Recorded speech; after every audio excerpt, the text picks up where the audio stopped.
మనం పీజీలో ఎన్ని చేసినా కూడా ప్రాథమిక స్థాయిలో విద్య నేర్పిన గురువులు వల్లనే మనకి తరాల్ని అద్భుతమైన శిల్పులుగా మార్చాలి. సమాజానికి మీ కృషి ఇలాగే అందిస్తూ ఉండాలి. ఎన్ని రకాలైన అవాంతరాలు వచ్చినా కూడా, ప్రభుత్వాల దగ్గర నుంచి మీకు ఎన్ని ఇబ్బందులు కలిగినా కూడా మీరు ఇలాగే నిలిచారు. అద్భుతమైన ఆణిముత్యాన్ని సమాజానికి అందిస్తూనే ఉన్నారు. మీ కృషి నిజంగా వెనలేనిది, కాబట్టి వెల కట్టలేనిది. ఎంత మాట్లాడుకున్నా ఎంతో కొంత తక్కువే అవుతుంది. కాబట్టి ఉపాధ్యాయుల గురించి ఎక్కువ నేను మాట్లాడకుండా, నాకు ఈ అవకాశం కల్పించిన ఇక్కడ ప్రతి ఒక్కరికి, పెద్దలందరికీ కూడా పేరు పేరున ధన్యవాదాలు చెప్తూ సెలవు తీసుకుంటున్నాను. మన ఆర్జేపీ గారు, ఇంగ్లీష్ టీచర్ గారికి, ఏపీసీ మేడం విజయలక్ష్మి మేడం గారికి, ఇక్కడికి విచ్చేసినటువంటి అవార్డు గ్రహీతలకి, అలాగే ఇక్కడ అటెండ్ అయినటువంటి టీచర్స్కి, రిటైర్డ్ అయిన టీచర్స్కి, ప్రెస్కి అందరికీ నా నమస్కారాలు. జెడ్పీ చైర్మన్ మేడం గారికి స్వాగతం. ఇందాక మేడం ఒక మాట అన్నారు, ఈరోజు ఇక్కడ ఉన్న వాళ్ళందరూ ఈ స్థానంలో ఉన్నారంటే ఖచ్చితంగా అది ఎక్కువగా ఉంటాయి. నా ఉద్దేశంలో టీచర్లు అందరూ కూడా బెస్ట్ టీచర్స్. అసలు టీచర్ అనే వృత్తే ప్రపంచంలో ది బెస్ట్. ఇంకా ఆ గురుతరమైన బాధ్యతని ఖచ్చితంగా 100% నెరవేరుస్తారు. అందరినీ కూడా మంచి పౌరులుగా తీర్చిదిద్దాలని నేను మీ అందరినీ మనస్ఫూర్తిగా కోరుకుంటూ, ఈరోజు అందరికీ జిల్లాలో ఉన్నటువంటి టీచర్స్ అందరికీ కూడా మరొకసారి గురు పూజోత్సవం. ముందుగా టీచర్స్ డే శుభాకాంక్షలు తెలియజేస్తున్నాను. అలాగే ఈ యొక్క టీచర్స్ డేని జరుపుకోవడం చాలా సంతోషంగా ఉంది. ఈ రోజు మీ అందరితో పాల్గొనడం కూడా చాలా సంతోషంగా ఉందని తెలియజేస్తూ, టీచర్స్ ముందు ఒక చిన్న మెసేజ్ ని చెప్తున్నాను. ఏమైనా తప్పులుంటే, టీచర్స్ ముందు మాట్లాడటం అంటే ఎప్పటికైనా భయమే. అలా ముందుగాని గురు బ్రహ్మ గురు విష్ణు గురుదేవో మహేశ్వర గురు సాక్షాత్ పరబ్రహ్మ తస్మై శ్రీ గురవే నమః. ఇది ఈ భూలోకంపై విద్య నేర్పే గొప్పతనం. అజ్ఞానం అనే అంధకార చీకటిని పారదొల్లి విజ్ఞానం అనే వెలుగులోకి ప్రసాదించే మార్గదర్శి. ఈ అర్హతకు ఏమాత్రం తీసుకోని వ్యక్తి గౌరవనీయులు శ్రీ సర్వేపల్లి రాధాకృష్ణన్ గారు. అందుకే ఆయన పుట్టినరోజు సెప్టెంబర్ 5న మనమందరం ఎంతో ఘనంగా జరుపుకోవటం జరుగుతుంది. మంచి ఉపాధ్యాయుల వల్లే మంచి విద్యార్థులు తయారవుతారు అని చాటి చెప్పారు. ఆయన సర్వేపల్లి రాధాకృష్ణన్ గారు ఒక విద్యార్థిగా, ఉపాధ్యక్షులుగా, రాష్ట్ర మంత్రిగా ఎన్నో పదవులు అలంకరించారు. ఈరోజు మన సమాజానికి మూల చేసిన, ప్రపంచంలో ఎవరిని తయారు చేసినా, వాళ్ళు ఇంజనీర్లు కావచ్చు, డాక్టర్లు కావచ్చు, కలెక్టర్లు కావచ్చు, ముఖ్యమంత్రులు కావచ్చు, ఎవరైనా తయారు చేసేది కేవలం గురువు మాత్రమే. నిజంగా మన టీచర్స్ అనేది మన పిల్లలకు ఎంతో కృషితో, అంకిత భావంతో మరియు నిస్వార్థ సేవలు. బుక్స్ లో ఉన్న సిలబసే కాకుండా పిల్లలు ఎంతో మెంటాలిటీ ఉన్నారు, వాళ్ళ టాలెంట్ ని గుర్తించి, వాళ్ళు ఏ మైండ్ సెట్ తో ఉన్నారు అని గుర్తించి, పిల్లల మైండ్ సెట్ తీసుకొని వారి భవిష్యత్తులో ఎదగాలని, శిఖరాలను అందాలని, ఒక వ్యక్తిగా, ఒక పౌరుడిగా, ఒక అబ్దుల్ కలాం గా తీర్చిదిద్దే మీ అందరి టీచర్స్ కృషి చేసినందుకు ముందుగా నా శిరస్సు ఉంచి పాదాభి వందనాలు చేస్తున్నాను. నిజంగా పిల్లలు సెల్ ఫోన్స్ పట్టుకుని ఈ రోజుల్లో గేమ్స్, ఫేస్బుక్స్, ఇన్స్టాగ్రామ్స్ అన్ని చూసుకుంటున్నారు. పిల్లలకి తెలియని విషయం ఏమిటంటే teacher is a super Google అని మన పిల్లల్ని మనమందరం చాటి చెప్పాలి, మనమందరం తెలియజేయాలి. మన వాళ్ళకి మనమందరం చేసిన తప్పుడు పనికి మనమందరం వాళ్ళకి పాఠాలు చెప్పాలి, నేర్పించాలి. అదేవిధంగా విద్య అనేది వినయంని, మనిషిలో ఉన్న అహంకారాన్ని, చీకటిని దూరం చేస్తుంది. ఎదిగే కొద్ది ఒక్క లక్షణాన్ని నేర్పిస్తుంది. విద్య అంటే ఓన్లీ ఎడ్యుకేషన్ కాదు, లిటరసీ కాదు. తల్లిదండ్రులు, గురువులు అడుగుజాడల్లో నడుస్తూ యావత్ ప్రపంచాన్ని మమ్మల్ని గుర్తు ఉంచేలాగా, ఒక మంచి సెటిల్ చేసేలాగా, అంటే మా జీవితాల్లో ఇంజనీరింగ్ కానీ, డాక్టర్ కానీ మేము ఎదగాలంటే మీ తోడు ఎంతో అవసరం. మీకు తోడ్పడుతున్నందుకు నా ప్రత్యేక ధన్యవాదాలు తెలియజేస్తూ, ముందుగా మన పిల్లలకి నేర్పించేది మాతృదేవో భవ, పితృదేవోభవ ఆచార్య దేవోభవ అని మన పిల్లల్ని మనమందరం నేర్పించాలి. నాకు ఈ అవకాశం ఇచ్చిన పెద్దలందరికీ, డిఓ మేడం గారికి, జెడ్పీసీఓ క్రిస్టినా మేడం గారికి, ఇక్కడికి విచ్చేసిన అవార్డు గ్రహీతలకు, టీచర్స్, మన సమగ్ర స్టాఫ్ అందరికీ కూడా, ప్రెస్ అందరికీ కూడా మారలేదు అనడానికి మనం ఎన్నో ఉదాహరణలు చూసాం. కాబట్టి గురువు పవిత్రమైనటువంటి స్థానంలో వచ్చేటువంటి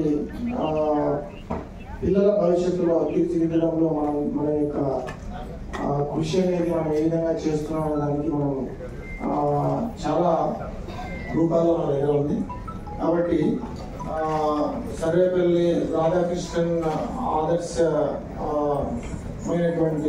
దార్శనికతలో ఆయన అనుసరించినటువంటి ఆయన ప్రవచించినటువంటి సిద్ధాంతాలతో భవిష్యత్తులో ముందుకు సాగవలసిందిగా ఈ సందర్భంగా కోరుకుంటూ ఈ అవకాశం ఇచ్చిన పెద్దలందరికీ నా హృదయపూర్వక ధన్యవాదాలు తెలియజేస్తున్నాను. గురువు అందరూ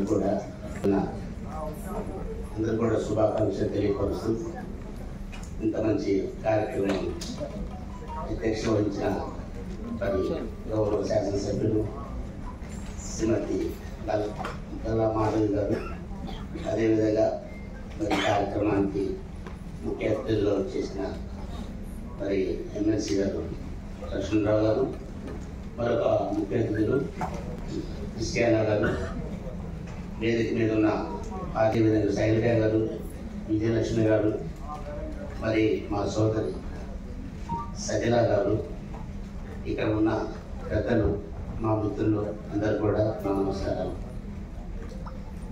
మరి ఈరోజు కూడా మాకు 10వ తరగతి వరకు చెప్పిన పేర్లు మాత్రమే, ఇంటర్నెట్లో ఎవరు చెప్పారో తెలియదు, తెలియదు ఎవరు టీచర్స్. కానీ ఇప్పటికి కూడా కంఠస్థం పెట్టినట్టు చెప్పగలం. గురువులు మాస్టారు, రాధాకృష్ణమూర్తి మాస్టారు, నారాయణరావు మాస్టారు, సుబ్రహ్మణ్యం మాస్టారు, శివరామ శర్మ మాస్టారు, నాకు ఇట్లా కేవలం ఆ చిన్నతనంలో మరి ఆ గురువులే పెట్టుకుంటారు. ఇది గురువు పూర్ణమి రోజున వీళ్ళందరిగా తలుచుకోవడానికి మాకు అవకాశం ఇచ్చిన శైలజ గారికి ప్రత్యేక ధన్యవాదాలు. ఈ సందర్భంగా మొన్న ఒక వారం రోజుల క్రితం బ్యాక్ ముఖ్యమంత్రి గారు మన సుజాత గారు కామెంటరీ ఫాస్ట్ డిపార్ట్మెంట్ ప్రోగ్రామ్ లో వన మహోత్సవం రోజున గురువుకి ఎంత మర్యాద ఇస్తారో, ఏ స్థాయిలో ఉన్న ప్రధానమంత్రి అయినా ముఖ్యమంత్రి అయినా కానీ, మరి ముఖ్యమంత్రి గారు ఆ రోజున ఆమె ఇచ్చిన మర్యాద చూసినట్టయితే అసలు అంటే ముఖ్యమంత్రి అయినా ప్రధానమంత్రి అయినా కానీ ఆ స్టేజ్ నుంచి ఒకటో తరగతి నుంచి అట్లా గురువులు ఉంటారు. కాబట్టి ఆమెకి దగ్గర తీసుకొని, అమ్మా నువ్వు టీచర్వా, ఆమె టీచరో తెలియదు, లేకపోతే మరి యాంకరో తెలియదు, ఏం చేస్తో తెలియదు, నాకు మాత్రం తెలుసు, నాకు తెలుసు టీచర్ అనేది రిటైర్డ్ టీచర్. దగ్గర తీసుకొని చాలా వెంకటేశ్వర స్వామి ఆశీస్సులతో ఉన్న శాలువాను కప్పేసేసి ఆమె ఒక మొమెంట్ ఇచ్చేసేసి అంత అంటే కేవలం ఆ ప్రొఫెషన్ అది ఆ మాట ఆ మీటింగ్ చెప్పిన విధానాన్ని బట్టి తప్పనిసరిగా ఈయన టీచర్ అయి ఉంటుంది అని ముఖ్యమంత్రి గారు గ్రహించి ఆ రోజు స్పెషల్ అన్నమాట. రెండోది మరి గురు పౌర్ణమి రోజు మా పాప పుట్టింది. ఈరోజు నా డాక్టర్ సృజన బర్త్డే. గురు పౌర్ణమి రోజు పుట్టింది కాబట్టి ఆ ఎస్ మీద సర్వేపల్లి అనే పేరు మీద సృజన అని పెట్టుకున్నాను. అప్పటి నుంచి నవ్ షీజ్ డాక్టర్, వాళ్ళ హస్బెండ్ ఎస్పీ అక్కడ రాజస్థాన్లో ఉన్నాడు. ఇది కూడా జీవితంలో ఒకటి. వీటన్నిటికంటే ఇంకొక విషయం సందర్భం కాబట్టి చెప్తున్నాను.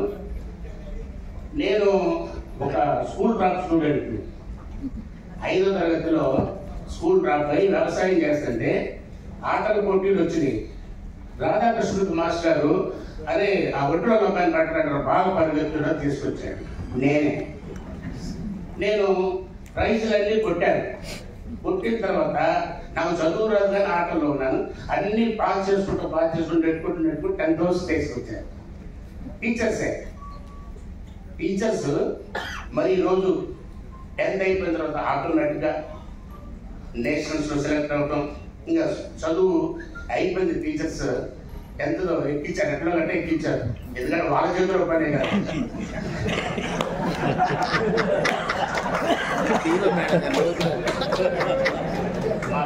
తెలుసు పూర్తిగా స్కూల్ డ్రాప్ అయిన ఒకరిని పట్టుకొచ్చి మరి చదువు ఈరోజు కూడా 35 వస్తే నేను ఎప్పుడు కూడా నా రిజల్ట్ నేను చూసుకోను. కొన్ని పాస్ అయ్యాడా, ఇల్లు పాస్ అయ్యా, మా మాస్టర్ నువ్వు పాస్ అయ్యావరా నాకు చూసుకోలేదు పాస్ అంటే అంత ఇది ఉండేవాళ్ళు. ఈరోజు నాకు చిన్నతనంలో విద్య చేర్చినప్పుడు గురజాలు వెళ్తే అరే నేను చూడటానికి వచ్చాను అంటే భగవంతుడు కంటే ముందు నన్ను అంత గట్టెక్కించిన నా గురువులు, భగవంతుడు కంటే ముందు వాళ్ళు, ఆ తర్వాత భగవంతుని ఆశీస్సుల వలన మరి నేను all India volleyball inter university volleyball select అవటం, స్పోర్ట్స్ కోటాలో పోలీస్ ఆఫీసర్ అవటం, అది 5 ముఖ్యమంత్రుల దగ్గర చీఫ్ సెక్యూరిటీ ఆఫీసర్, అది కూడా మరి వెల్ డిసిప్లిన్ పర్సన్స్కి ఇర్రెస్పెక్టివ్ ఆఫ్ పార్టీస్ నేను అక్కడ పనిచేయటం. ఆ తర్వాత అక్కడ సీఎం దగ్గర పనిచేస్తున్నాను కాబట్టి కాస్త ఒక జిల్లాలాగా పొలిటికల్ జిల్లాగా వచ్చేసేసి రాజకీయాల్లో రావటం, ఇక్కడ ఒక కొన్ని కోట్ల రూపాయలు పోగొట్టుకోవటం. సో ఇవన్నీ జరిగిపోయారు. నేను రిటైర్ కూడా కాలేదు, వాలంటీర్ రిటైర్. సెకండ్ చాప్టర్ అనేది మరి పొలిటికల్గా వచ్చేసేసి చాలా, ఎందుకంటే శాసన మండలి అంతా ఎక్కడ ఎంతవరకు ఎట్లా కొంచెం డొల్లించి బయట పంపించిన గురువులు కానీ నేను ఈ సందర్భంగా స్పోర్ట్స్ లో ప్రతిభ ఉంది సార్, స్పోర్ట్స్ లో ప్రతిభ ఉంది. నీవు స్కూల్ క్లాస్ రావాల్సిన పని లేదు, నీ వెళ్ళే మార్గం స్పోర్ట్స్, దానిలో మాత్రం నీకేం you forget your attendance, you forget your subjects marks, but నువ్వు స్పోర్ట్స్ లో ఉన్నావు కాబట్టి ఆ లైన్ వదలబాకు, అటు ఇటు కాకుండా పోతామని గురువు గారు చెప్పారు. అది కూడా మీరు ఇప్పుడు గుర్తు చేసిన తర్వాత గుర్తు చేసింది. Thank you. మీ అందరికి కూడా ఈ రోజున నేను ఏ స్థాయిలో ఉన్నా కానీ పోగానే కాలకు ముట్టేది గురువుకే. ఎవరు ఎంత పెద్ద అనకూడదు, ఎవరు ముఖ్యమంత్రులు ఇచ్చిన కాలం ఉంటుంది, కానీ మాకు చదువు చెప్పిన గురువు గారు వస్తున్నప్పుడు కాలం. ఇది గురువు యొక్క గొప్పతనం. Thank you. నాకు మంచి అవకాశం ఇచ్చారు. ఉపాధి ఉత్సవానికి అధ్యక్షులు గుంటూరు పశ్చిమ నియోజకవర్గ శాసనసభ్యులు శ్రీమతి గలా మాధవ్ గారు, ముఖ్య అతిథి జిల్లా పరిషత్ చైర్పర్సన్ గారు శ్రీమతి హెని క్రిస్టినా గారు, చంద్రగిరి యేసురత్న గారు ఇప్పుడే ఉన్నారు, శాసన మండలిలో కూడా మరి మాట్లాడుతూ ఉంటారు కదా. అలాగే షజీలా మరి మేయర్ అనుకోతున్నాను కానీ డిప్యూటీ మేయర్ గారు ప్రస్తుతం, అలాగే విజయలక్ష్మి గారు, ఈ కార్యక్రమానికి ఇచ్చేసినటువంటి డివైఓలు ఎంఈఓలు కనపడుతున్నారు, కొంతమంది ప్రధాన ఉపాధ్యాయులు, ఈరోజు అవార్డు గ్రహీతలు అందరికీ శుభాకాంక్షలు తెలియజేస్తాను. 3 అంశాలు ప్రస్తావన చేస్తాను. మొదటిది డాక్టర్ రాధాకృష్ణన్ జన్మదినోత్సవాన్ని ఎందుకు జాతీయ ఉపాధ్యాయ దినోత్సవం చేశారు? వాస్తవంగా ఆయన ఫిలాసఫీ ప్రొఫెసర్, ఫిలాసఫీ తత్వశాస్త్రం ఇప్పుడు ఎవరో చదవని శాస్త్రం, కానీ ప్రపంచంలో మొట్టమొదటి ప్రారంభమైన శాస్త్రం ఫిలాసఫీ. అరిస్టాటిల్ ప్లాటో మీరు అందరూ చదివి ఉంటారు, బీఈడి. వాళ్ళు ప్రారంభించిన శాస్త్రం ఫిలాసఫీ ప్రొఫెసర్ ఆయన. తర్వాత ఆంధ్ర యూనివర్సిటీ వీసీగా ఉండగా ఈరోజు మన గుంటూరు నగరంలో ఉన్న హిందూ కాలేజీని 1900లో కూడా ఆయన అడుగు పెట్టాడు, ఇది చెప్పచ్చు. అలాగే సోవియట్ యూనియన్లో రాయబారిగా చేశారు, స్టాలిన్ కలిశారు. స్టాలిన్ అంటే సాధారణ విషయం కాదు. ఉపరాష్ట్రపతి చేశారు, రాష్ట్రపతి చేశారు. అయితే ఆయన రాష్ట్రపతి చేసినందుకో ఉపరాష్ట్రపతి చేసినందుకో ఆయన జన్మదినోత్సవాన్ని జాతీయ ఉపాధ్యాయ దినోత్సవాన్ని గుర్తించలేదు. ఎందుకు గుర్తించారు? గొప్ప ప్రొఫెసర్ ఆయన. మైసూరు యూనివర్సిటీలో ఆయన పాఠం చెప్తుంటే 100 మంది ఉండే ఆ క్లాస్ రూమ్లో 200-300 మంది వచ్చి కూర్చున్నారు. మైసూర్ యూనివర్సిటీ నుంచి ఆయన కలకత్తా యూనివర్సిటీకి వెళ్తుంటే ఆ స్టూడెంట్స్ ఆయన్ని బండి మీద ఎక్కించి వాళ్ళు గుర్రాల్లాగా మారి స్టేషన్ దాకా తీసుకెళ్ళిన గొప్ప ప్రొఫెసర్. ఆయన్ని మనం ఆదర్శంగా తీసుకోవాలి కాబట్టి జాతీయ ఉపాధ్యాయ దినోత్సవం ఆయన పేరుతో ప్రకటించారు. ఈ సందర్భంలో 2వ వారిని కూడా మనం గుర్తు చేసుకోవాలి. సావిత్రిబాయి పూలే జనవరి 3 జాతీయ మహిళా ఉపాధ్యాయ దినోత్సవంగా ప్రకటించాలనేది కూడా మేము డిమాండ్ చేస్తాం. ఎందుకంటే ఈరోజు మహిళలు టీచర్లు 50% మహిళలే మనందరికి తెలుసు. కానీ ఆ రోజు ఆడపిల్లలు చదువుకోవడానికి వీల్లేదు. ఆవిడ ఆడపిల్లల కోసం స్కూల్ పెట్టి ఆడపిల్లలు చదువుకోవాలి. అందుకని భారతదేశ విద్యారంగ చరిత్రలో వీళ్ళిద్దరికి ప్రత్యేక స్థానం ఉంది. వీళ్ళిద్దరికి మనందరం కూడా నివాళులు అర్పించాల్సిన అవసరం ఉందనేది మొదటి అంశంగా మీకు తెలియజేస్తుంది. 2వ అంశం, ఈరోజు విద్యారంగంలో 2 ధోరణులు కనపడతాయి. మొదటిది సానుకూల ధోరణి. ఏమిటి సానుకూల ధోరణి? పేద ప్రజలు కూడా మా పిల్లల్ని చదివించాలి, మా పిల్లల్ని మంచి స్కూల్లో చదివించాలి అని భావిస్తారు. 30 ఏళ్ల క్రితం లేదు. పిల్లల్ని కూలికి తీసుకెళ్ళారు. డ్రాప్ అవుట్స్ రేట్ చాలా ఎక్కువ ఉన్న జిల్లాల్లో గుంటూరు జిల్లా, పల్నాడులో మిర్చి కోతలు వస్తే పిల్లల్ని చదువు మానిపించారు. కానీ ఈరోజు పేదలు కూడా మా పిల్లల్ని చదివించాలి, మంచి స్కూల్లో చదివించాలి. ఇది గొప్ప పాజిటివ్ ఆస్పెక్ట్ అని నేను భావిస్తాను. నెగిటివ్ ఆస్పెక్ట్ ఏంటి?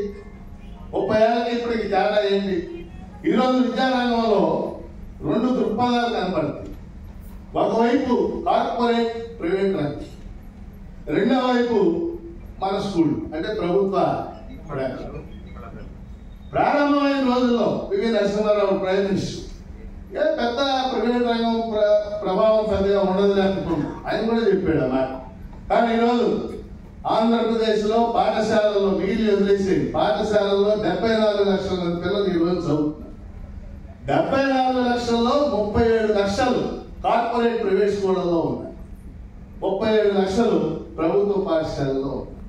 స్తోమత కలిగిన వాళ్ళ పిల్లలు ఎవరు కూడా గవర్నమెంట్ స్కూల్లో లేరు. అది మీకు నాకు అందరికీ తెలిసినటువంటి సత్యం.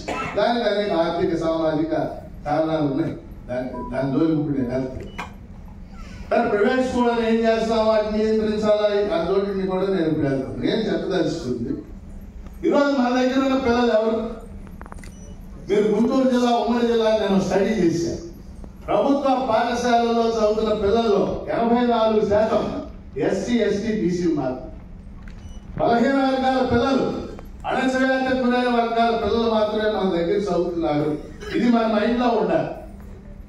ఎందుకంటే నేను వాట్సాప్ లో చాలా మెసేజ్లు చూస్తాం. సార్ తల్లిదండ్రులు మీటింగ్ పెడితే తల్లిదండ్రులు సమావేశానికి రావట్లా, పిల్లలు మాట్లాడటల్లా, పిల్లలు అదండి ఇదండి. కానీ మన దగ్గర ఉన్న పిల్లలు ఎవరు? మన దగ్గర ఉన్న పిల్లలు వాళ్ళ కుటుంబంలో మొదటిసారిగా చదువుతున్న పిల్లలు, మొదటి తరం విద్యార్థులు మాత్రమే ఈరోజు మన పాఠశాలల్లో ఉన్నారు. వారి కుటుంబంలో వాళ్ళే మొదటిసారి ఆయన చదువుతున్నవాడు. నేను దీనికి జనరేషన్ థియరీ అనే సిద్ధాంతాన్ని డెవలప్ చేశాను. మన దగ్గర చదువుతున్న పిల్లలు ఎవరు, కాబట్టి వాళ్ళ పట్ల మన యాటిట్యూడ్ ఎలా ఉండాలి. కానీ నేను చెప్పాల్సిన 2వ అంశం ఏంటంటే, ప్రభుత్వాలు విధానాలు అది ఒకసారి పక్కన పెట్టి ఉపాధ్యాయుడిగా మన కర్తవ్యం ఆ పిల్లల్ని ప్రేమతో సాకాలి. నా దృష్టిలో ఉత్తమ ఉపాధ్యాయుడికి నేను 3 నిర్వచనాలు ఇచ్చాను. ఆయన నాకు కూడా నేను అప్లై చేసుకున్నాను. నేను లెక్చరర్గా ఉన్నాను. మొదటిది, నీ క్లాస్ రూమ్లో ఉన్న పిల్లవాడిని లేక పిల్లని నీ సొంత బిడ్డలను ప్రేమించాలి. మన సొంత బిడ్డల కోసం మనం ఎంత ఆందోళన చెందుతాం, ఎక్కడ చేర్పించాలి, ఏ స్కూల్లో చదివించాలి. రెండోది, మనసు పెట్టి పాఠం చెప్పాలి. ఈ రకరకాల శిక్షణలు నా చిన్నతనంలో ఒకే శిక్షణ ఉండేది. మీలో చాలా మందికి తెలుసు. నెలకు ఒక సెంటర్ క్లాస్ అని ఉండేది, గుర్తుంది. ఒక శనివారం ఈ శిక్షణలో ఈ సమగ్ర శిక్ష, ఈ సర్వశిక్ష అభియాన్, స్కూల్ తెలిసిన 3వ రోజునే సర్వశిక్ష అభియాన్ శిక్షణ అంటే టీచ్ టు స్కూల్. ఏంటంటే నేర్చుకునేది ఏంటి శిక్షణ? అయ్యేమంటలా టీచర్ మనసు పెట్టి పాటించాలి. నేను నమ్మేది మూడోది పిల్లల స్ఫూర్తినివ్వాలి. ఈ 3 లక్షణాలు ఉన్న వాళ్ళు ఎవరైనా ఈ భూమి మీద ఉత్తమ పని చేయాలి. అన్నీ మీకు అందరికీ ఉన్నాయని నేను అనుకుంటున్నాను. కాబట్టి నేను చెప్పదలసిన 2వ అంశం, మనం మన పిల్లల్ని ప్రేమించాలి. వాళ్ళ పాఠం ప్రేమతో చెప్పాలి. ఊరికే పుస్తకంలో ఉన్న చెప్పేది ఏ పుస్తకంలో ఉండేది ఏమి చెప్పేది సిలబస్ అవటం లేదండి. అవ్వకపోతే ఆదివారం క్లాస్ పెట్టు. నేను పెట్టాను. నేను ఎన్నో కాలేజ్ లెక్చరర్ ఉన్నప్పుడు క్లాస్లో కౌరులు చెప్తా ఉండేవాడు. సిలబస్ అయ్యేది. అందుకని ఆదివారం నాడు ఉదయం 9 సాయంత్రం 5 దాకా క్లాస్ పెట్టి మధ్యలో భోజనం కూడా నేను పెట్టు. తప్పదు, మన వృత్తి, మనం దానికి డెడికేట్ అయ్యింది. కాబట్టి ఈ అంశాన్ని మీరు దృష్టిలో పెట్టుకోవాలని కోరుతున్నాను. 3వ అంశం, గత ప్రభుత్వంలో అనేక ఇబ్బందులు పడతాం మనందరికీ తెలుసు. ఇప్పుడు మనందరం కోరుతుంది జీవో నెంబర్ 117 రద్దు కావాలా, తరగతులు 3, 4, 5 వెనక్కి రావాలా, ఇవన్నీ చాలా ఉన్నాయి. ఈ అన్ని అంశాలు కూడా గౌరవ విద్యామంత్రి గారు లోకేష్ గారు వాళ్ళ దృష్టికి తీసుకెళ్ళాం. ఆయన మామూలుగా చాలా జనం ఒత్తిడి ఉంటుంది. అందుకని ఒకసారి మేము అడిగితే ఆయన సీఎం గారు ఇంటికి రమ్మన్నారు. ఈ మధ్య 15 రోజులు 1 గంట 5 నిమిషాలు మాట్లాడి ఆయన దృష్టి మనం ఎదుర్కొన్న సమస్యలన్నీ కూడా తీసుకెళ్ళి, ముఖ్యంగా జీవో నెంబర్ 117 ఎక్సెట్రా.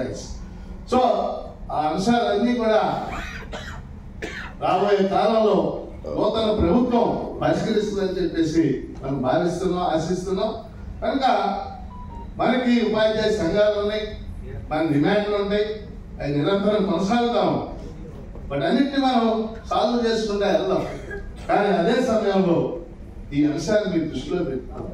ఎందుకంటే ఇందాక పెద్దలందరూ చాలా మంది చెప్పారు, టీచర్కి ఒక ప్రత్యేకత ఉంది. నేను నా దగ్గర చదువుకున్న స్టూడెంట్ ఒక ఆయన ఒక ఎంఫిల్ చేశాడు. నా స్టూడెంట్ 5 ఏళ్ల క్రితం ఎంఫిల్ చేశాడు. ఆ ఎంఫిల్ సారాంశం ఏంటంటే భారతదేశంలో ఎన్ని వృత్తులు ఉన్నాయి, అదొక ఎంఫిల్. ఆయన ఆ ఎంఫిల్లో 3574 వృత్తులు ఉన్నాయని ఆ వృత్తులన్నింటినీ ఐడెంటిఫై చేసి, డాక్టర్ ఒక వృత్తి, లాయర్ ఒక వృత్తి, సైంటిస్ట్ ఒక వృత్తి, ఇలా 3574 చేశాక దాన్ని ఆయన పుస్తకం వేసి నన్ను ముందు మాట రాయమని.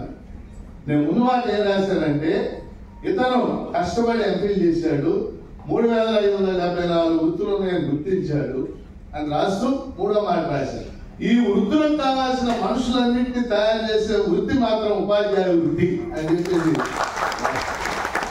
కాబట్టి మనం చూసే గొప్ప గొప్ప వ్యక్తుల జీవితాలన్నీ ఉపాధ్యాయుల దగ్గర స్టార్ట్ అయ్యాయి. Doctor Manmohan Singh prime minister గారు తెలుసు, కానీ గొప్ప ప్రొఫెసర్ ఆయన, ఆక్స్ఫర్డ్ యూనివర్సిటీ ప్రొఫెసర్. ఎక్కడ చదివాడు? ఆయన రాశాడు ఆయన టీచర్ గురించి. ఏపీజే అబ్దుల్ కలాం ఆయన టీచర్ గురించి రాశాడు. ఎవరైనా అదే చెప్తాం. కాబట్టి మనం ఈ వృత్తిలో ఉన్నన్నాడు మన ఊపిరి, మన శ్వాస మొత్తం ఒకలే. ఎవరు విద్యార్థి, స్టూడెంటే మన కళ్ళలో మెదలాలి. అతని కోసమే మన యొక్క ఆలోచన పరంపర అంతా కూడా కొనసాగాలి. మనమందరం నాతో కూడా కలిపి నేను ఇక పాఠాలు చెప్తానే ఉన్నాను. మనందరం గుంటూరు జిల్లాకు సంబంధించి పిల్లల పాఠశాలల అభివృద్ధికి మన వంతు కృషి చేద్దామని ఈ ఉపాధ్యాయ దినోత్సవం సందర్భంగా కోరుకుంటూ, ముఖ్యంగా అవార్డ్స్ పొందబోతున్నటువంటి వారందరికీ హృదయపూర్వక అభినందనలు తెలియజేస్తూ సెలవు. జాతర అంటే నాకు తెలిసింది తెలుగు పండిట్ కాదు, సోషల్ పండిట్ అని, సోషల్ టీచర్ అని. అయితే తను ఏది చెప్పడానికి మనం మాట్లాడటానికి తెలుగు పండిట్లే అయ్యి ఉండక్కర్లేదు.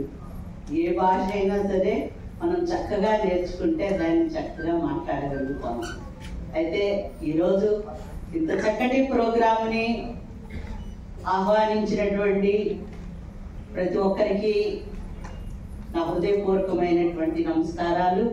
ముఖ్యంగా స్టేజీని అలంకరించినటువంటి పెద్దలందరికీ పేరు పేరు వరుసన నా హృదయపూర్వకమైనటువంటి ధన్యవాదాలు. అలాగే విచ్చేసినటువంటి ఉపాధ్యాయులకు, ఎండిఓలకు, డిఈఓలకు, అలాగే ప్రతి ఒక్కరికి కూడా మరి చాలా మంది ఉన్నారు. ప్రతి ఒక్కరికి పేరు పేరు వరుసన పాత్రికేయులకు ప్రతి ఒక్కరికి పేరు పేరు వరుసన నా హృదయపూర్వకమైనటువంటి నమస్కారాలు తెలియపరచుకుంటున్నాను. ఒక చిన్న విషయం చెప్పడానికి గర్వపడుతున్నాను. మీరు దాన్ని అతిశయిస్తాను. మా ఫాదరు ఇంకో స్కూల్కి, హై స్కూల్కి హెడ్ మాస్టర్ గారు. అంటే టీచర్స్ ఫ్యామిలీలో నుండి వచ్చిందని. అందువల్ల నేను చాలా గర్వపడుతున్నాను వాళ్ళ కడుపును పుట్టినందుకు. Really I'm proud of my self. మరి వాళ్ళు నిజంగా ఎంత డిసిప్లిన్గా ఉండేవాళ్ళంటే మీకులాగానే బెస్ట్ టీచర్ అవార్డు ఇద్దరు పొందుకున్నారు. ఇద్దరు కూడా, ఒకళ్ళు మ్యాథ్స్ చెప్తారు, ఒకళ్ళు ఇంగ్లీష్ చెప్తారు. ఇద్దరు బెస్ట్ అవార్డ్స్ పొందుకున్నారు. నేను చూస్తూ ఉంటాను. టయానికి ఇద్దరు 9:40కి స్కూల్ అయితే వాళ్ళు 9:30 స్కూల్లో ఉంటారు. అంటే అందరికంటే చివరికి స్కూల్లో ఉన్న అటెండర్ కంటే కూడా ముందుగా వెళ్ళి అక్కడ ఉంటారు. అటెండర్ కూడా భయం వేస్తుంది వీళ్ళని చూస్తే, అమ్మో వాళ్ళు వచ్చేసి ఉంటారు బాబు అని. అంత డిసిప్లిన్గా నా తల్లిదండ్రులు పనిచేసింది నేను కళ్ళారా చూసి నేను చాలా వాళ్ళ నుండి మేము చాలా నేర్చుకున్నాము. ఈరోజు మరి మీ అందరికీ మరి బెస్ట్ అవార్డు వస్తుందంటే మీ యొక్క కృషి, మీ పట్టుదల, మీ డిసిప్లిన్, మీరు ఎంత కష్టపడ్డారో వాటిని బట్టి మేము అర్థం చేసుకోగలుగుతాం. ఈరోజు మరి మనందరికీ తెలుసు, సార్ వాళ్ళందరూ ఎంతో చక్కగా చెప్పారు. పండితులు మొన్న లక్ష్మణరావు గారు ఎంత చక్కగా చెప్తారంటే, అసలు అరటిపండు ఈ తారీఖు అంటే 5th 1882లో వారు జన్మించారు. మరి వారి తమిళనాడు ఒక బ్రాహ్మణ తెలుగు ఫ్యామిలీకి చెందినటువంటి కుటుంబానికి సంబంధించినటువంటి వ్యక్తి డాక్టర్ సర్వేపల్లి రాధాకృష్ణన్ గారు. చదువుల పుట్ట.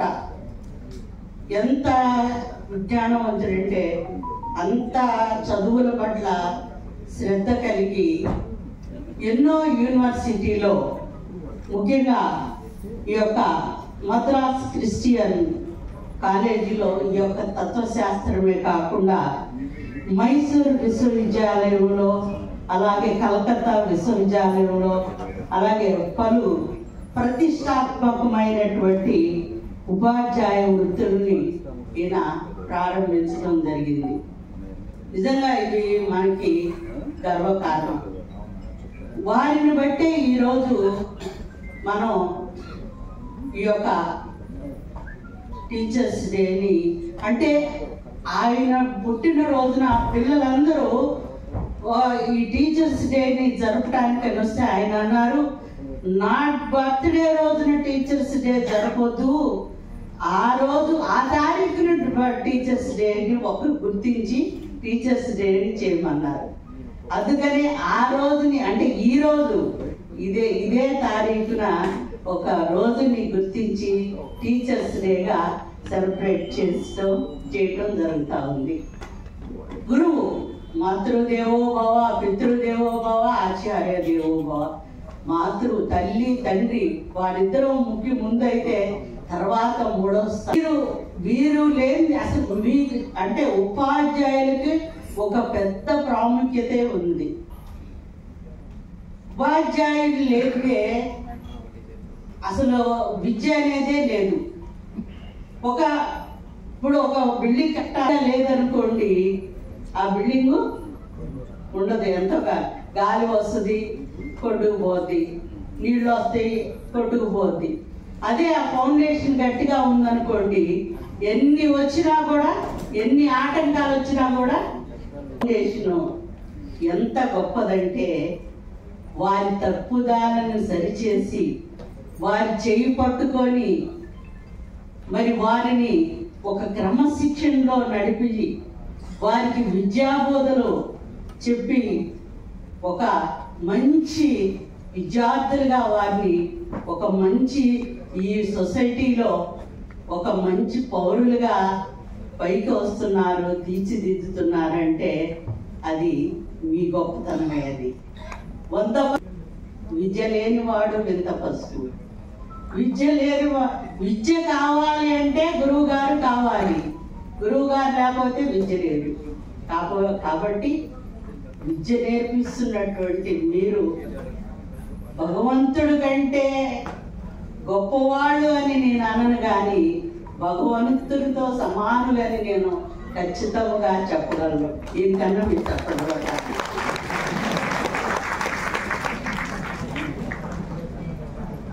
మరి సర్వేపల్లి రాధాకృష్ణన్ గారి మరి ఆయనే ఈరోజు మనకి మాదిరికరం. కాబట్టి మీరు ఇందాక మరి మనోళ్ళు చెప్పినట్టు ముందు మనము మాదిరికరంగా ఉండాలి. మనం టయానికి రావాలి, టయానికి మనం కరెక్ట్గా మనం స్కూల్కి అటెండ్ అవ్వాలి. మనం పంచువాలిటీని బట్టే పిల్లలు భయపడతారు. అమ్మో ఆవిడ సారోళ్ళు ముందు వచ్చేసారు కాబట్టి మనం కూడా టయానికి స్కూల్లో ఉండాలి అని భయపడతారు. అలాగే మీ తరగతిలో ఉన్నటువంటి పిల్లల్ని ఇందాక మా సార్ చెప్పారు, మన పిల్లల్ని మనం ఎలా చూసుకుంటామో, రోజు హోంవర్క్ చేస్తున్నారా లేదా, ఏ రోజు పాఠం ఆ రోజు చదువుతున్నారా లేదా, ఏ రోజు హోంవర్క్ ఆ రోజు చేపిస్తున్నారా లేదా, మరి వాళ్ళు ఎలా ఉన్నారు, మరి వాళ్ళ చదువులో వాళ్ళు పూర్గా ఉన్నారా లేకపోతే మంచి బ్రిలియంట్గా ఉన్నారా అని మీరు దాన్ని కనిపెట్టి కొంచెం పూర్గా ఉన్నటువంటి విద్యార్థుల్ని కొద్దిగా శ్రమ తీసుకుంటే వారు కూడా మంచి భవిష్యత్తులో వారు కూడా మంచి ఉన్నత స్థితికి వచ్చేటువంటి అవకాశం. ఈ విద్యని పిల్లలకి మరి ముందుకు తీసుకువెళ్ళడానికి ఎన్నో ప్రణాళికలు ఏర్పాటు చేస్తున్నారు. రాబోయే రోజుల్లో చక్కటి విద్యని పిల్లలకి అందివ్వటానికి అవకాశం ఉంది. గత 2 ప్రింట్ చేపించి ప్రతి స్కూల్కి అందిస్తే ఈ 2 సంవత్సరాల్లో బెస్ట్ మరి 10th క్లాస్ రిజల్ట్ రావటం జరిగింది. పల్నాడు కానివ్వండి, ఇక్కడ గుంటూరు డిస్టిక్ కానివ్వండి, అలాగే బాపట్ల డిస్టిక్ జిల్లా కానివ్వండి, చక్కటి రిజల్ట్ వచ్చింది. వాళ్ళకి మరి 10th క్లాసు ఎగ్జామినేషన్ ముందు వాళ్ళకి న్యూట్రిషన్ ఫుడ్ మరి ఇవ్వడం, అలాగే వాళ్ళకి రాగి జావ ఇవ్వడం, అలాగే కొన్ని ఖర్చు అయినప్పటికీ కూడా వాళ్ళు చక్కగా చదువుకొని పాస్ అయ్యి ప్రతి ఒక్కరు కూడా మంచి ఉన్నత స్థితికి వెళ్ళాలన్న ఆలోచనతో మరి బుక్స్ బెస్ట్ టీచర్స్ ని సెలెక్ట్ చేసి 3 జిల్లాల నుండి మరి డిఈఓ గారి 3 డిఈఓ గారి ఆధ్వర్యంలో మరి బుక్స్ ప్రింట్ చేసి వారి ద్వారా మరి మా యొక్క మరి పనుల్లో మీ యొక్క ఉద్యోగాల్లో మీరందరూ చక్కగా చేసి మీరు డిసిప్లిన్ మీరు చక్కగా విద్యని వారి పిల్లలకి కుటుంబాలని ఆ భగవంతుడు దీవించాలని మనసారా కోరుకుంటూ మరొకసారి బెస్ట్ టీచర్స్ అవార్డు పొందుకుంటున్నటువంటి ప్రతి ఒక్క టీచర్స్ కి నా హృదయపూర్వకమైనటువంటి నమస్కారాలు చెల్లించుకుంటూ మరి వచ్చిన వారికి కూడా నా హృదయపూర్వకమైన మన దగ్గర డబ్బులు లేవు, పెద్ద మనసు ఉంది, ఇది తలుచుకుంటే చేయగలను. 2 ఏళ్ళు కూడా మనకి 10th క్లాస్ మెటీరియల్ ఇచ్చినందుకు వారికి మనం అభినందనలు తెలిసేలా. ఈ కూడా సిలబస్ మారింది, ఇప్పుడు నుంచి రాయిస్తే కానీ రావదు. సిలబస్ ఇప్పుడు నుంచి రాయిస్తే కానీ రావదు. అయితే 2-3 రోజుల్లో క్లారిటీ వచ్చేస్తుంది. తెలుగు మీడియం ఇంగ్లీష్ మీడియం 2 ఉంటాయా, ఒకే మీడియం ఉంటుంది తెలీదు. ఏదైనా పెద్ద లావు పుస్తకం అక్కర్లా, ఈసారి చిన్న పుస్తకం ఉంది. అలాగే అల్పాహారం దగ్గర కూడా ఎంత అవుతుంది అన్నారు, 50 లక్షలు అవుతుంది. అల్పాహారం అంటే 10th క్లాస్ వాళ్ళకి పరీక్షలు అది కూడా నేను పిల్లలు బాగుండాలని చెప్పేసి ఖర్చు పెట్టాను. దానికోసం థ్యాంక్ యూ. ధన్యవాదాలు మేడం. నేను ఒక చిన్న క్లారిఫికేషన్ అండి. నాది MA హిస్టరీ, MA